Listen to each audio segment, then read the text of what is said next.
Hello, friends. Welcome once again to the Perfect Bound Podcast. This is a podcast all about anything and everything comic books and comics related, brought to you by the Panel Jumper and Comics Dungeon. My name is Ben. With me, as always, is Chris Casso. Hello. Cole Hornaday. Hey, Ben. And Nicole Lamb. Hi there. Hello. How are all y'all? Doing all Good. right. Good.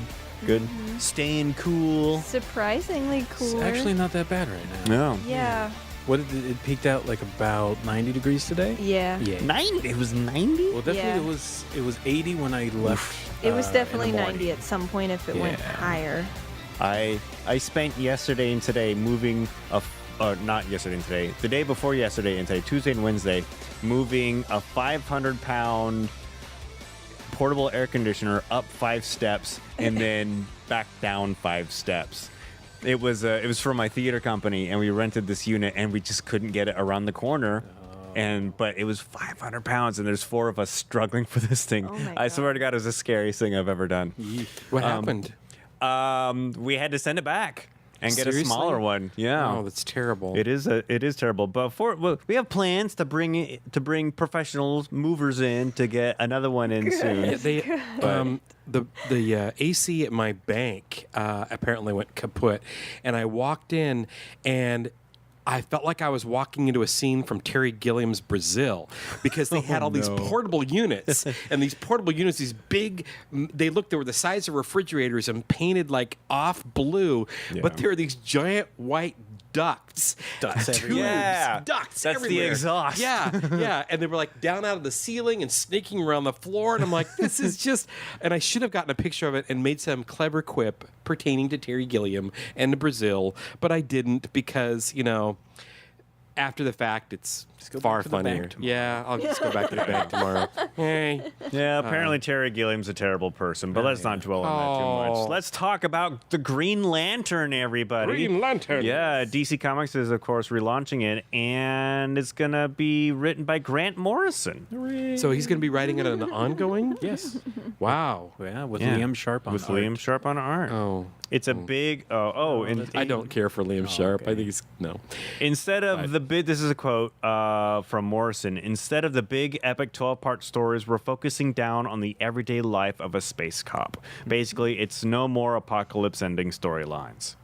I get the feeling that this is going to be like in the tone of Klaus, where it's just him like, I'm going to have fun and be mostly coherent. I'm going to be weird, but still coherent. Right. Yeah. Yeah. So And you can get weird with Green Lanterns. yeah. Well, with this artist, so I do agree he's not great for every project, but he did a run of Man-Thing back in the 90s, and when they had Doctor Strange and Silver Surfer show up, it got mind-blowingly cosmic and just I don't think I ever read that. really odd and weird, and that him doing that kind of cosmic looked great. Okay. So I looked back at some of that art recently, and it feels like the right picture-perfect thing for this project. Right. And I would have to imagine Morrison chose him specifically for this. Sure. So I think he 'Cause he has can. some ideas because Yeah. of the weirdness of the style. Well, I just was kind of surprised to see that he's planning to do this regular run of this mainstream character, and he doesn't have a lot of plans to blow doors and experiment with psychedelics or self-reflexivity or anything. But I really enjoyed his run on X-Men a lot, because he can't help but be wacky at some level and challenge superhero tropes and whatnot. So I'm going to read this series because I like Morrison. Because he's smart, and but I feel that he can be smart without being patronizing or making the reader regret that they had their intellect challenged by reading his stuff. I He like doesn't him get a lot. snooty often. No, he doesn't, and he gets snooty at those who are snooty, which I cannot help but respect. So, Alan Moore. Yeah. All right, so the article that I was reading didn't have a release date. Do we know when the Grant Morrison Green Lantern is going to be coming out? I couldn't find anything. No solicitations yet? Yeah. All right. Look for that in the future. Yes. Okay. Moving on, Marvel and IDW are going to be teaming up It's a move. This is from Paste Magazine. It's a move that sounds stunning on the surface, but has been predicted by industry insiders for the past few years. So basically, what they're doing is they're taking Marvel Comics' biggest characters, and it's going to be edited and published by IDW for a brand new line aimed for the middle grade age range, which is about 8 to 12 years old. And yeah. Yeah, this is fulfilling something that Scott, who owns the store or is president of the board of directors of the store, had kind of started to put forth a couple years ago, because IDW has been printing Disney comics, even though Marvel owns the characters, and or Disney owns Marvel. So you think, like, you own a publishing company, why don't you just have Marvel do them? Marvel's not suited to do kids' books. They don't care to do them anymore. So it's just like, okay, give it to somebody who can do a good job. And they do that with the Star Wars Adventures already. And they also have Archie publishing Marvel reprints for broader distribution. So it's just like, yep, this was kind of on the way. We're actually beginning to wonder, like, is there a chance that at some point Marvel or DC will just license out their superheroes to the other company?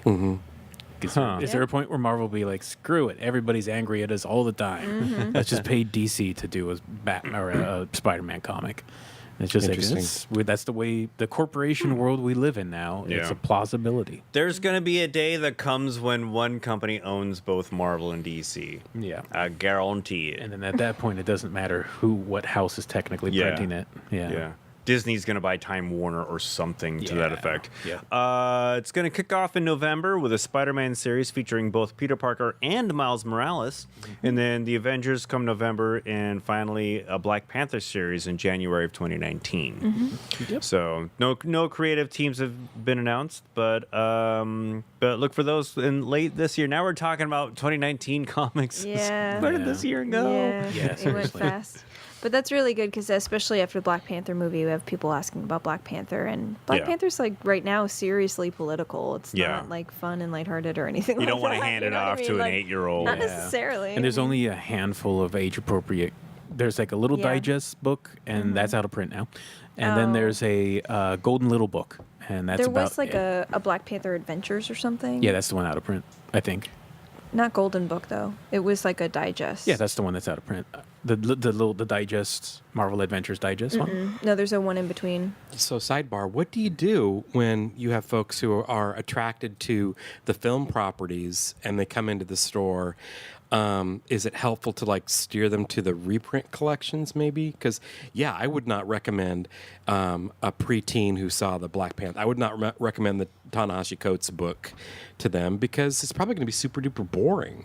That's pretty much how I think. I mean, I do have some kids who do read that, and they seem to be enjoying it. Okay, great. But it's just not one that I always I'm like, you could read this, but I don't know. So I would try to do, like, the digest, like the newsprint ones that Archie does, if we had those, or maybe some sort of team thing, because it's just kind of hard to, like, he's a hard character to try to give to a child. Yep. Yeah. Yep. Yeah, even if you're going back to the stuff in the Epic collection, it's still, I don't know if I'd want that. Well, yeah, I could give that to a 13, 14-year-old pretty easily. Yeah, I mean, middle school is probably fine. Yeah. Yeah. Yep. There'd be more attention there to, like, maybe more enjoyment. Yeah. Yeah. So, look for that later on this year and early next year. Moving on, Fantagraphics, a favorite publisher of ours, because they're local and we've interviewed some of them. They've announced the return of the Comics Journal. Now, I had actually never heard of the Comics Journal before this press release was given out. They have the web presence right now. Okay. So they're still very, very active. They just gave up on print quite a while ago. Comics Journal is for hardcore comic book connoisseurs. I would only read it when there was a piece on an artist I was particularly fond of. Like, say if there's an interview with Alan Moore or Neil Adams, Jim Steranko, somebody like that, because these are not chintzy 2-3 page interviews. These are like whole extensive magazine long, unedited. I think that it was Gary Grow that does the interviews, and it's the editor in chief. I don't know. Okay. There's a bunch of different people Okay. working I for them think now. it was him in the article that said he was looking forward to doing Yeah. interviews Yeah. again. But I mean, Groth or they're Groth or however dense. you pronounce it. Yeah, exactly. And for that reason alone, I was not always a big fan of it because, frankly, I would look at the length of these interviews and the regularity they came out, and I'm like, I guess I'm just not that hardcore. I'm a wimp. Well, it also depends. You say the hardcore connoisseur, but also it's a particular type of fan. Yeah. And it's the fan that definitely is a fan of the idea of comics as an art form. And is also the fan that's a little bit quicker to poo-poo on certain parts of the genre, or the medium, certain genres of the medium. The amount of times there's been a Comics Journal article that's like, here's the top 100 creators in the industry, and like Kirby and Ditko are in there, but they will basically completely ignore everybody else in the superhero medium. So it can be an acquired taste. So, are you saying you found there's a bit of snobbery in there? A little bit. Yeah, I would agree. Yeah. Yeah. Also, I like to know where an artist gets their inspiration from, but I mean, I remember reading like the Tim Truman piece, and this is a long time ago, but like meticulously discussing everything he put on paper was just like, I don't need to know this, and I can't imagine that the artist, unless they're a relentless narcissist, really wants to go into that kind of detail on what they've done. But that's just me. So, yeah. All right, so look for the next printed issue of the Comics Journal. Comics Journal. In, I think it's January. They're quarterly, I think, is the article said. Maybe. I believe so. I've already closed the page. So Oh, gosh darn it, Ben. I'm moving on. Let's move on. Okay. And I forwarded all y'all interview with Tom King. We talked about Tom King last week because he needed a bodyguard at SDCC because some jerks were being jerks.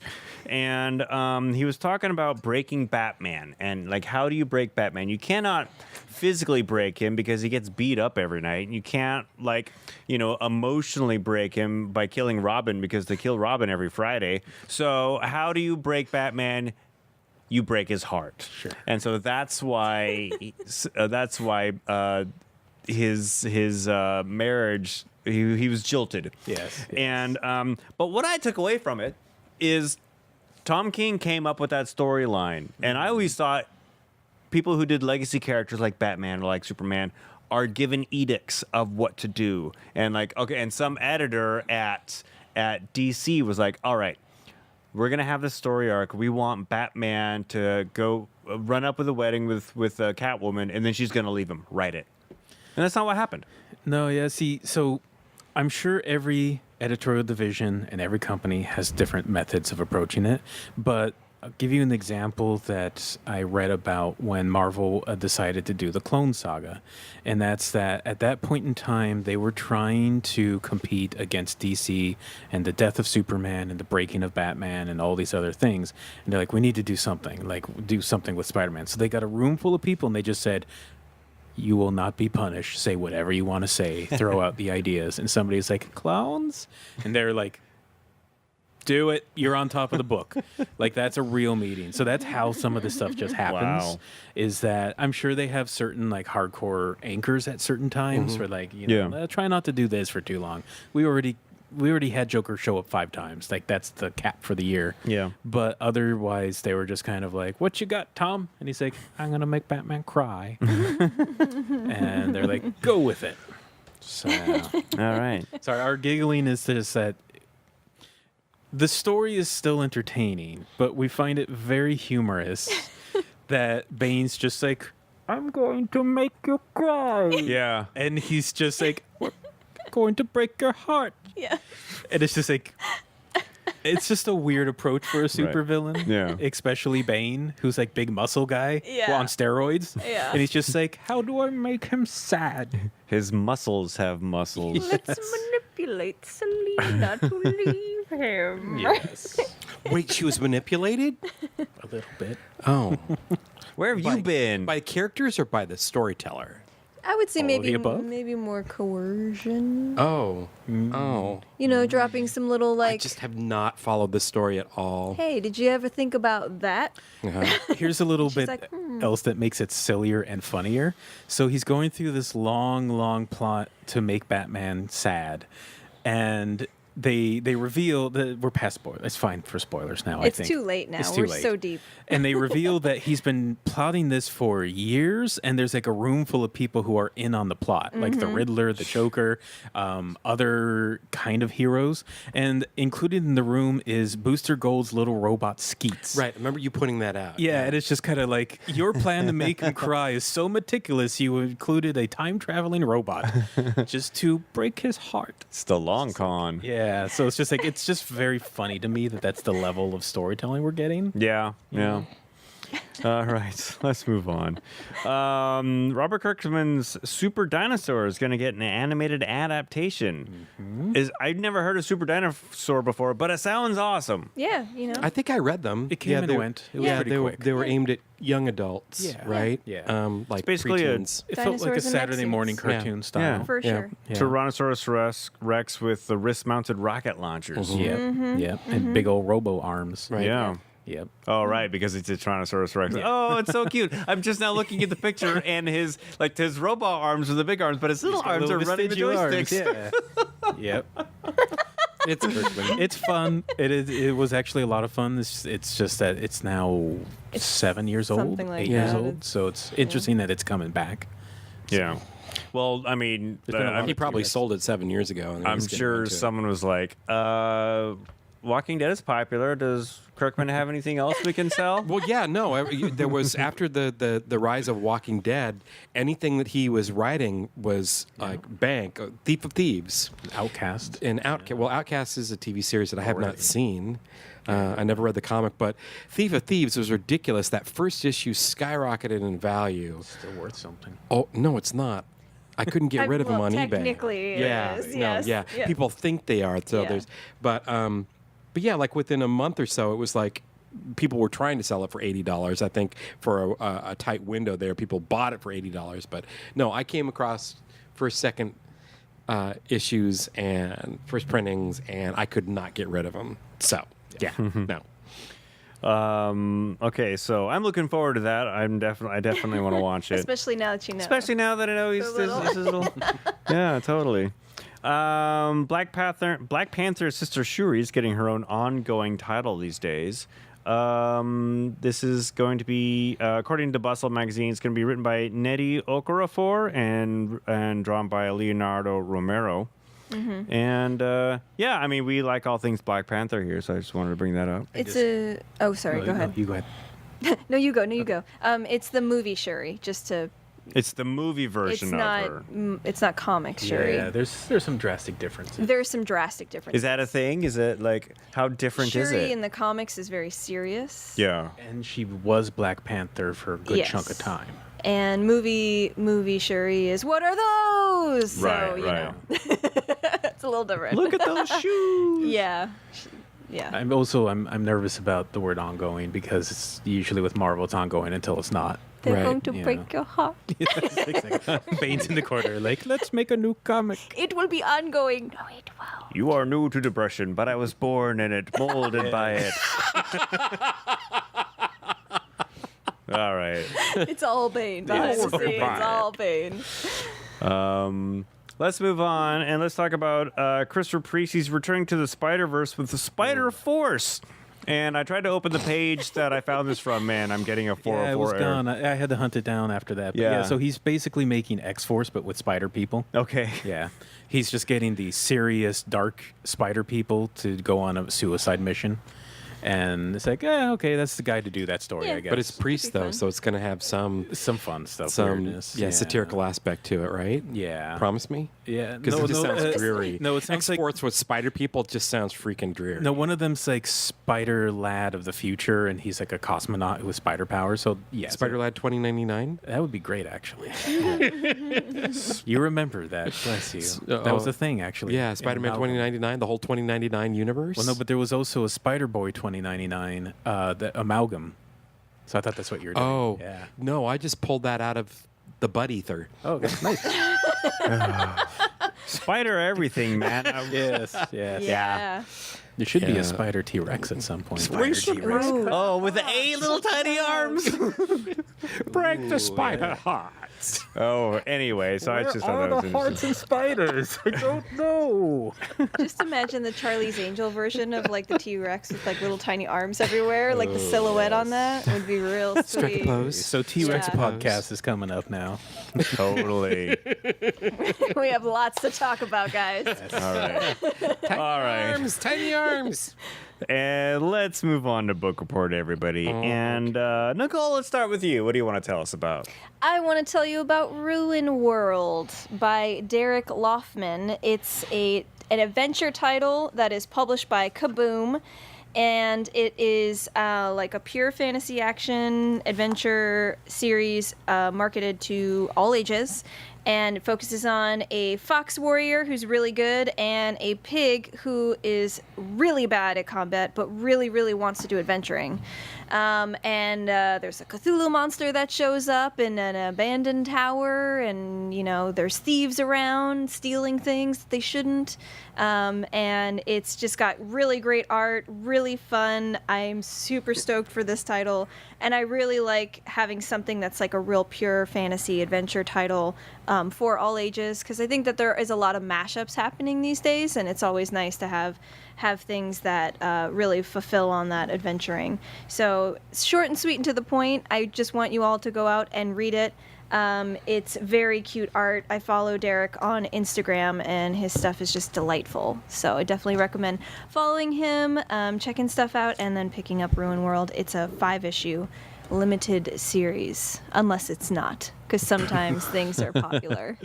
Yeah, Kaboom and Boom are like the opposite, where they're like, it's all limited until it's not. Oh, it's making money. Make more. Ongoing! Exactly. 52 issues of Lumberjanes later. Yes. Cool. Ruin World. Thank you, Nicole. Yeah. Chris Cassell, what do you got for us?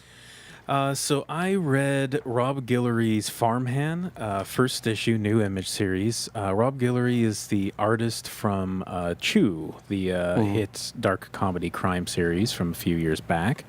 And so this is him doing story and art and doing the full thing.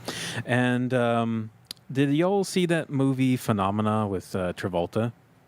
Why? No. Why would we want to? Okay, no. It's just a point of reference because like magic light hits Purse Farmer in the head and he gets smart.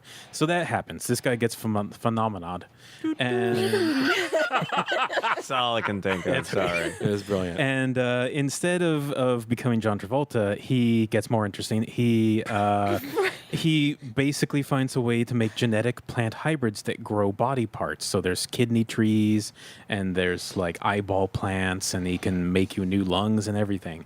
And so he's reinvented the medical world with it. The main character is actually his son, who is trying to reconnect with his father and move back to town, and brings his wife and 2 children with him. So you get one story is this family story trying to focus on them reuniting and getting over whatever past problems they had.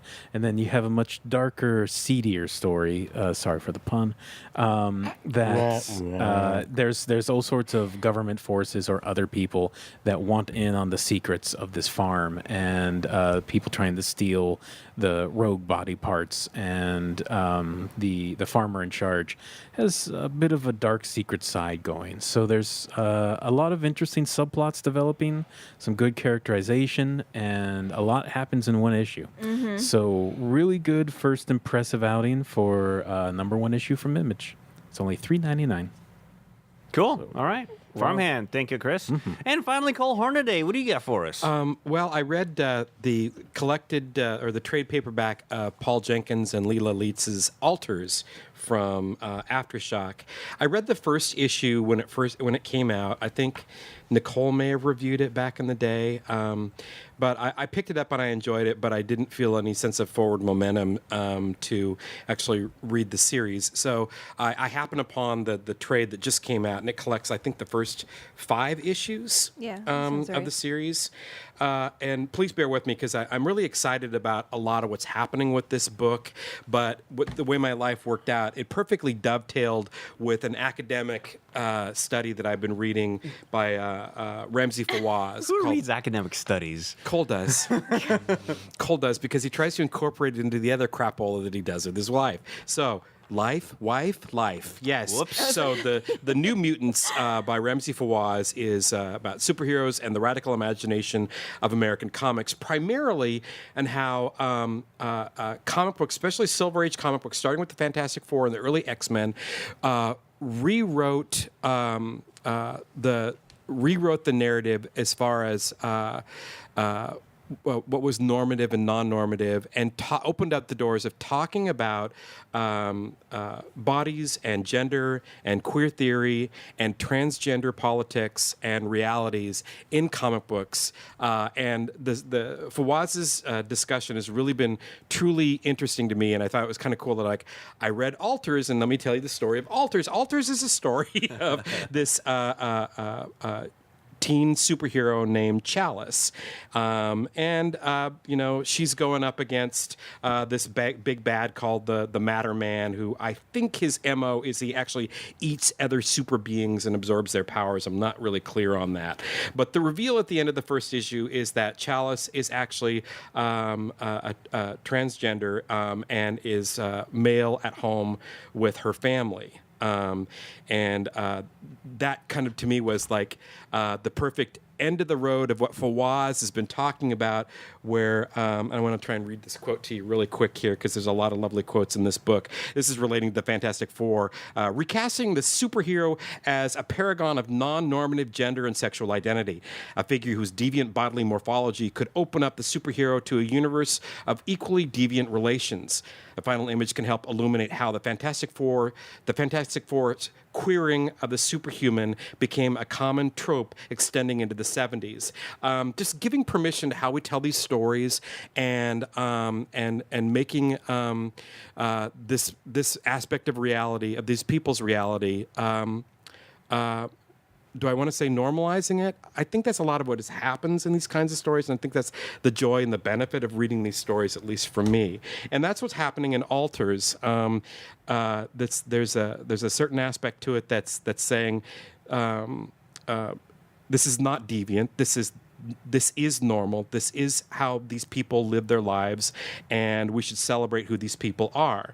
Now, the comic book in and of itself is a triumph because of these things. However, I wish it had a bigger kick to it, because when all is said and done, even though I like Jenkins as a storyteller, he introduces a lot of characters, and I feel that the character of Chalice gets lost in this giant ensemble because Charlie has a huge family. There are supporting characters. There's a superhero team that Chalice is joining, and there are also bad guys that work under Matter Man. And I'm reluctant to say I'm going to pursue the series because it doesn't have the edge that I think it needs to keep me engaged in it. But that doesn't mean it's not a good story, and that doesn't mean it's not a story that we need to be reading right now, because I think it is. So there's a lot there, but you want more there. Absolutely. All right. Yes. I do think it's a triumph for what it is. I love that I live in a reality that this is where we are right now, that we're telling stories about transgender superheroes. I love that.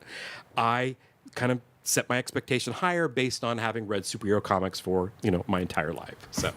And he's focusing on different subject matter, so he focuses a lot on Chalice in the first volume. Right. There's some expansion on her family in the second volume, as well as they're dealing with homelessness in the second volume. So you are still following the series? Okay.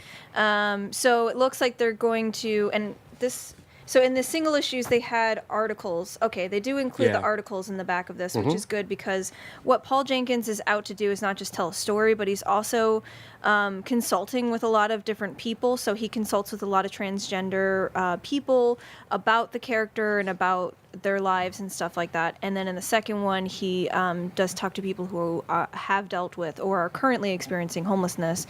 So there is some of that that's incorporated into the comic, as well as what you see in the panels. Okay. Yeah. All right.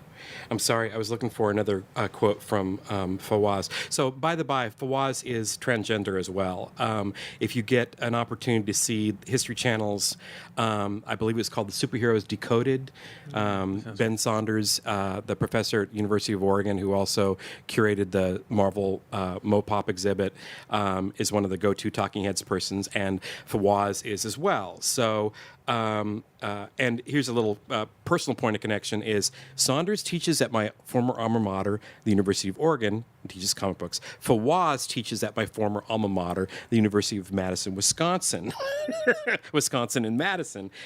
He's an associate professor there. So, like, I just am getting it from all sides from my alma mater. People like writing academic works on comic books, and it's kind of cool. Oh, darn it. I'm not going to be able to find this quote. Oh, wait. What was that? Here we are. All right. This is in particular pertaining to X-Men. I just love what Fawaz has been talking about, even though it's pretty dense. He's talking about genetics and genomes, and if superheroes were now understood as genetic aberrations, or as was the case with the X-Men, mutants who represented the next step in human evolution, they could become a rich site for performing and contesting the ways that biological realities, including genetic lineage, were understood or constructed as realities. Far from becoming a fixed material fact, the concept of, quote, mutation or genetic diversity in the Marvel Universe worked as an elastic metaphor for the vast array of differences based on race, class, gender, sexuality, generation, and ability that would become the mainstay of late 60s and 70s cultural politics. So I love going back and reading this kind of stuff and going, oh, there's a new take on stuff I've always loved, and I really appreciate that. So, would you, Nicole? What do you say? Should I stick with alters?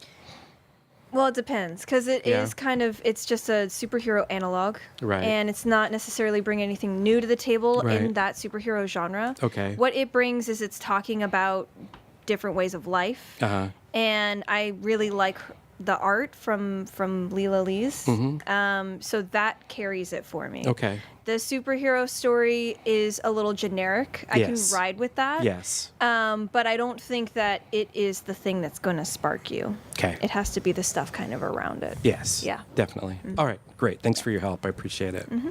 All right, Alters Volume 1. Thank you, Cole. Well, that is Book Report, and that is our show, and coming up is quiz time. But before we go, I want to tell you that the Perfect Bound podcast is brought to you by The Panel Jumper. See everything Cole Hornaday and I do at thepaneljumper.com, as well as Comics Dungeon here at 319 Northeast 45th Street, beautiful downtown Wallingford, 24 hours a day, 7 days a week at comicsdungeon.com. Subscribe to the show on iTunes or however you get your podcasts at perfectboundpodcast.com, or send us an email, perfectboundpodcast@gmail.com. And our friends, it's quiz time. Get your quiz hats on. This week our questions come to us from Mr. Chris Casso. Lay it on us, Chris. So this quiz time is called Unbreak My Heart, and it's because of all the sad weddings and superheroes that don't actually end up with weddings, because Kitty and Colossus did not get married, and neither did Batman and Catwoman. So first question, this rubbery sleuth and brunette socialite first met when the detective used the pretense of catching jewel thieves to catch a glimpse of his lovely future wife. They soon entered into a whirlwind romance where they married a short time later, with Barry Allen serving as the best man. What followed was a life of adventures and superheroics as she stuck by his side as he traveled around the globe and they solved mysteries together. Who is this couple? No. Ralph and Sue Dibney, the Oh, of course. elongated man Yes. and his wife. Okay, next question. Making comic book history in 2012 as the first same-sex marriage in the Marvel Universe, this Canadian speedster and longtime member of the superhero team Alpha Flight married Kyle Janadu, the manager for his sports brand.